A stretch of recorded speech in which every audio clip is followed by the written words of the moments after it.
Hello everyone. तो अब हम सॉल्यूशन करते हैं पार्ट थर्ड का क्वेश्चन नंबर 4। तो ऑलरेडी हम लोगों ने पार्ट फर्स्ट और पार्ट सेकंड को सॉल्व किया। एज इट इज़ हम लोग पार्ट थर्ड पर आते हैं। तो यहाँ पर आप लोग देख लें, हमारे पास दो इक्वेशंस हैं। एक है 2x + y - 6 = 0। दूसरा है हमारे पास 4x - 2y - 4 = 0।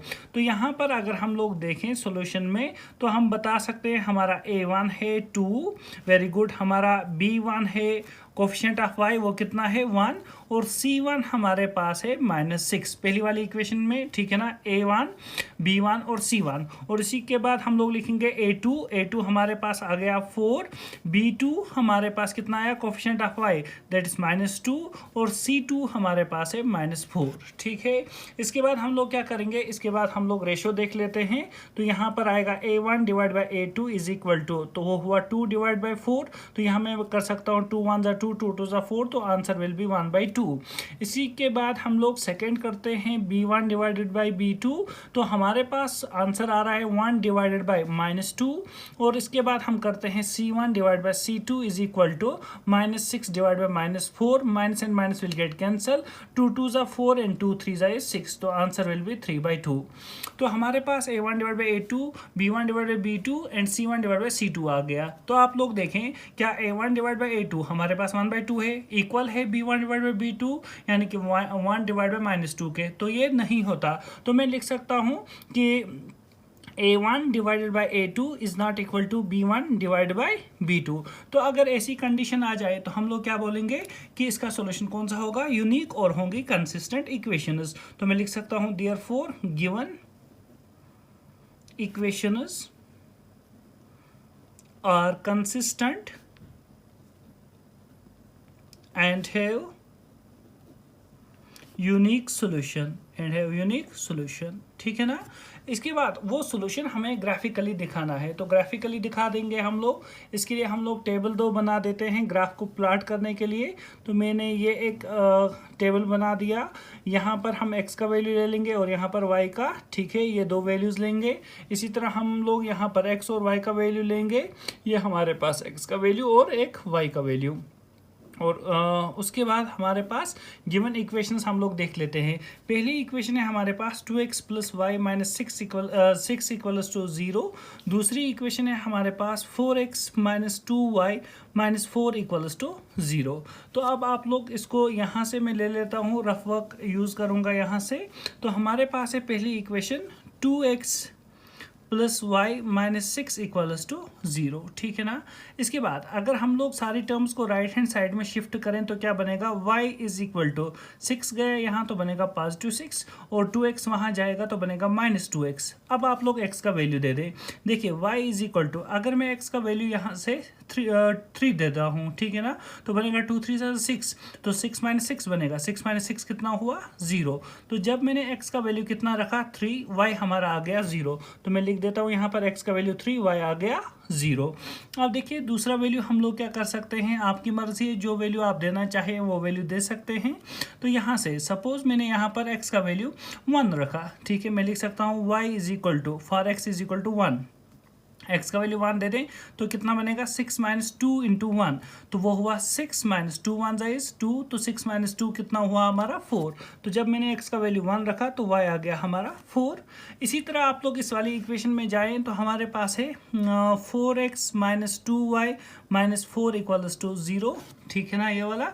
इसके बाद हम लोग क्या कर सकते हैं, यहाँ से मैं लिख सकता हूँ 4x, ठीक है, यहाँ y वाला वैल्यू हमें चाहिए, तो मैं यहाँ पर लिखूँगा -2y = 4 को वहाँ शिफ्ट कर दो तो बनेगा +4, ठीक है ना, और 4x वहाँ जाएगा तो बनेगा -4x, ठीक है। y हमारा कितना आ जाएगा, y = 4 - 4x डिवाइड बाय क्या हो जाएगा -2, ठीक है ना, मल्टीप्लाई में है तो डिवाइड में चला गया।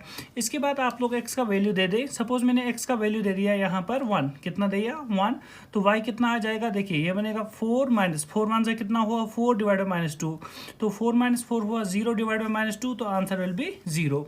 तो जब हम लोगों ने x का वैल्यू कितना दिया 1, जब हम लोगों ने x का वैल्यू दे दिया 1, तो y हमारा आ गया 0। अब और कोई वैल्यू दे देते हैं यहाँ से। सपोज मैंने x का वैल्यू यहाँ पर और कोई दे दिया, तो x का वैल्यू सपोज हम लोगों ने यहाँ से दे दिया 1 दिया था, अब दे देते हैं 0। सपोज मैंने 0 दे दिया, तो यहाँ पर क्या बनेगा, y is equal to 4 minus 4 zero का हुआ 0 डिवाइड बाय -2। ठीक है, तो यहाँ पर क्या आ जाएगा, 4 माइनस 0 हुआ 4 और डिवाइड में आ जाएगा -2। तो यहाँ पर मैं लिख सकता हूँ 2 1 2 2 2 4। तो आंसर हमारा कितना आया, -2। ठीक है ना, -2 हमारे पास यहाँ पर आंसर आया। तो जब हम लोगों ने x का वैल्यू लिया कितना, जब हम लोगों ने x का वैल्यू यहाँ से ले लिया 0, ठीक है ना, 0 ले लिया, y कितना हमारे पास आ गया, y हमारे पास आया -2। तो x का वैल्यू ले लिया 0, y आ गया हमारा -2। तो ये दो वैल्यूज़ हमारे पास आ गए। इसके बाद हम लोग क्या करेंगे, इसके बाद हम लोग यहाँ से ग्राफ को प्लॉट कर देते हैं। तो ग्राफ को इस तरह से कुछ प्लॉट करेंगे, ये हमारा y एक्सिस और ये हमारा x एक्सिस, ठीक है ना। इसके बाद ये हमारा ओरिजिन, यहाँ पर मैं वैल्यूज़ ले लेता हूँ, ये 1, ये हमारा 2, ये हमारा 3 4 5, कहाँ तक वैल्यूज जा रहे हैं, बस इतने ही जा रहे हैं, तो ज़्यादा बनाने की ज़रूरत नहीं है। ये हमारा 1 2 3 4 5, ठीक है। इसी तरह से ये वाला -1 -2 -3 -4 -5 सो ऑन। इसी तरह यहाँ से हम लोग लिख सकते हैं -1 -2 -3 -4 वगैरह, ठीक है। यहाँ से हमारे पास वो वाले वैल्यूज़। इसके बाद आप लोग देख ले, अगर टेबल में आप लोगों को नज़र आ रहे हैं, तो हमारे पास फर्स्ट वैल्यू है x का 3, तो y आ रहा है 0, तो x3 y 0। इट मीन्स ना हम ऊपर जाएंगे ना हम नीचे आएंगे, तो ये हमारा फर्स्ट पॉइंट आ जाएगा।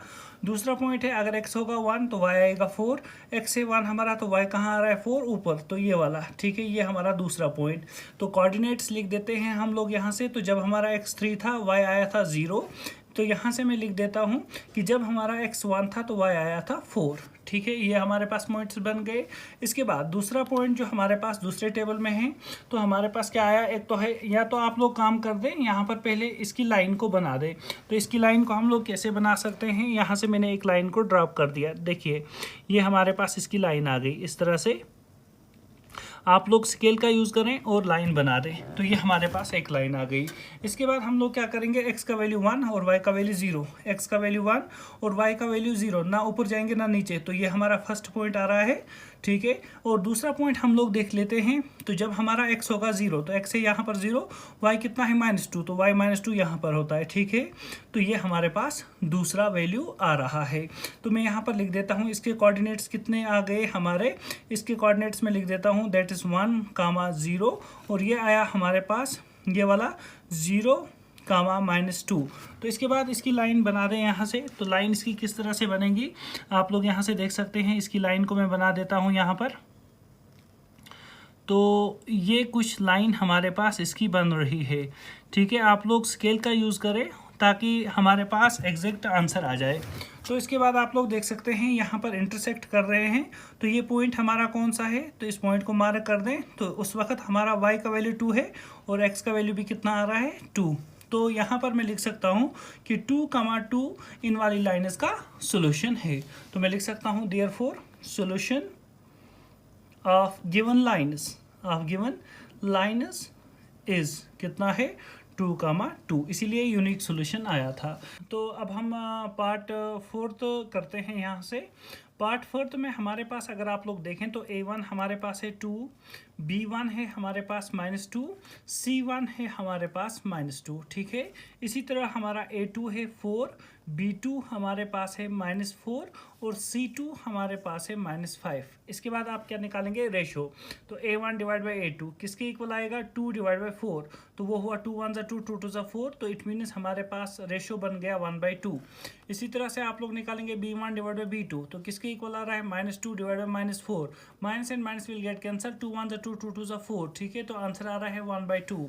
इसी तरह से अगर आप लोग निकालें C1 डिवाइडेड बाई C2, तो आंसर आ रहा है -2 डिवाइड बाई -5, तो माइनस से माइनस विल गेट कैंसल, तो आंसर इज 2/5।